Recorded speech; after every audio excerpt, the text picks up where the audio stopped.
بسم الله الرحمن الرحيم.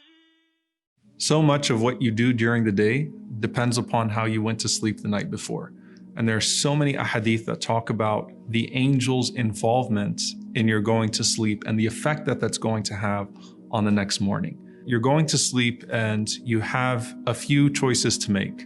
Number one, you're really tired. So am I really going to recite all of the adhkar, all of the remembrances that the Prophet ﷺ recommended that I recite at this time, or should I just leave this to later? Do I really get up and do wudu right now, as is the sunnah of the Prophet ﷺ? Do I go to sleep in that state of purity? I'm having a hard time going to sleep, so should I pull my phone out and start looking through my social media, send a few text messages, watch a few videos? There's so much that you can do in those last moments before you sleep.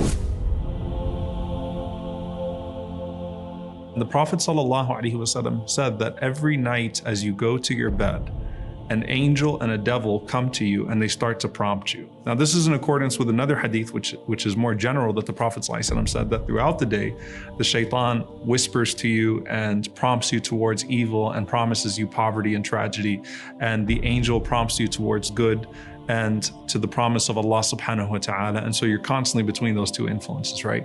But when you're going to sleep at night, the Prophet ﷺ said in those moments, an angel comes to you and says, "Ikhtim bi khair, ikhtim bi khair, ikhtim bi khair." End your night well, end your night well, end your night well.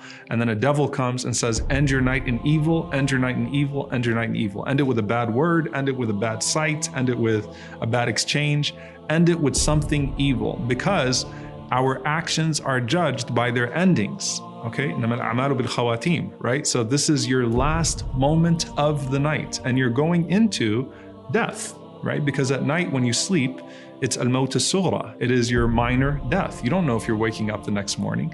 Your souls go back to Allah subhanahu wa ta'ala. So just as you live your life and it's those last moments that count so much, such is also the case when you're going to sleep. So the angel says, "Ikhtim bi khair."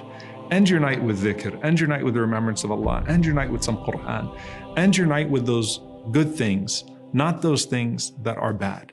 And there are so many different things that the Prophet ﷺ mentioned that we should do at night, and they do involve the angels. So one of them, the Prophet ﷺ said that when a person makes wudu, he said, purify your body so that Allah subhanahu wa ta'ala may purify you at night.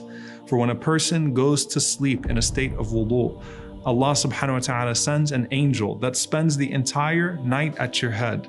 And that angel says, Allahumma ighfir li abdika kama bata tahira. Oh Allah, forgive your servant as he went to sleep in a state of wudu. Oh Allah, forgive your servant as he went to sleep in a state of purification.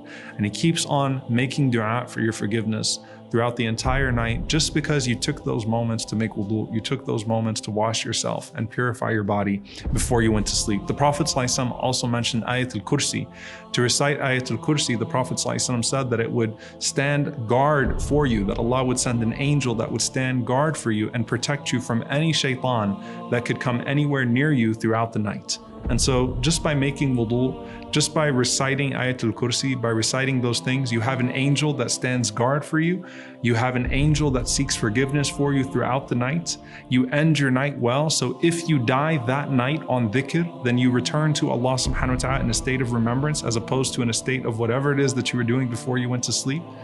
And if you wake up in the morning, you wake up already oriented towards Allah subhanahu wa ta'ala, ready to cling back to those things that you went to sleep with, so that you can continue your direction and your pursuit of Him.